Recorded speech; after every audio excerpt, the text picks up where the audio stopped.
we're moving into this age of people all remembering who they are as love and becoming it. It's the long and short of it. And what's happening is this free will zone, as you call it, is getting smaller and smaller. It's dissolving. And so it's becoming more and more inconvenient and painful to use free will in non-accordance with God's laws, with love. And the more people do that, the more pain and suffering happens. So that whole zone of opposition, or the no choose zone, those are just falling away. So when people talk about, I mean, I know there's all this 2012 prophecy and all that, and I tend to stay away from that. You know, people who are waiting for 2012 will be waiting at 3012. That's victim consciousness, it's separate consciousness. You know, the train will go by and they won't even know. You know, so the past no longer exists, and the future hasn't happened yet, and is determined by the choices we make. What's important is to live right now. It doesn't mean ignore or pretend it's not there. I mean, sure, God speaks visions and revelations to us all the time, but not to get all attached and impressed and you know, affected by it. You know, God plants seeds in us. Revelations and visions are seeds God plants. You know, an apple seed knows how to become an apple tree. You don't have to tell it or teach it. So when God places a revelation in us, we're supposed to take care of it and protect it and ask God what to do, when to water it, when to fertilize it, what to do. But we don't have to make it happen. The apple seed knows how to grow a tree, and it knows how to make apples. So to get all caught up in the 2012 thing, when the calendar ends and this and that, we'll all ascend, and the motherships will come, and the fifth dimension will be here, and nothing's coming. Nothing is coming. Everything is here now. You know? Every dimension of the entire, all 352 levels of the Godhead exist now. All dimensions exist now. So as we become more and more love, we experience more of the totality of God that is already here now. So we're awaiting the separation. So, and yes, it is true that there are certain things historically that are happening, but that just sends people right into their head, and it sends them into separateness, as far as I'm concerned. Focus on purifying all 4 levels of your creation. Purify all your thoughts into holy loving ones, and eliminate all non-loving thoughts. Purify all your words. Speak only love, or don't speak at all. Purify all your feelings into loving ones, and purify all your actions. And you will have the greatest impact on the planet, rather than some mythical such and such that's going to happen in 2012. You're the 2012. You're the 2012. I'm the 2012. It's all up. Everyone needs to adopt. It's all up to me. I'm the only one on the planet, and it's all up to me.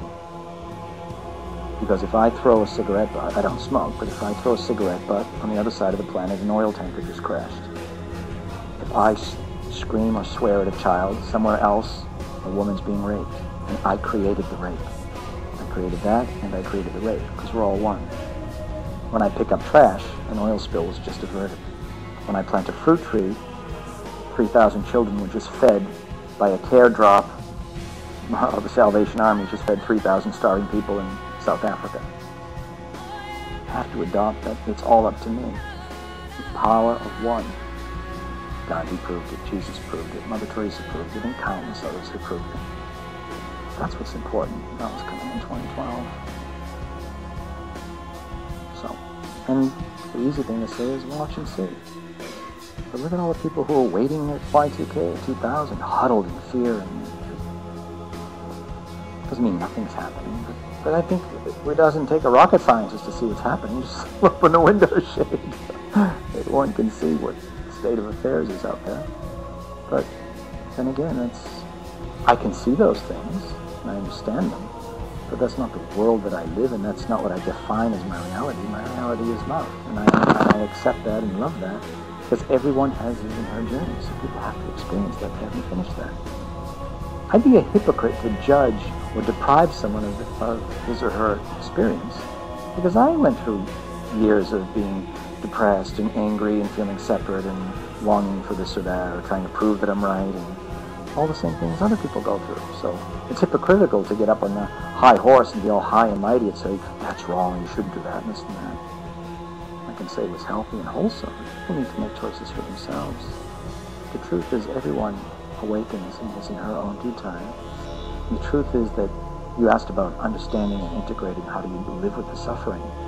Another great understanding is to know in your heart that all crime is merely a crime out for love. All crime, at any level of intensity.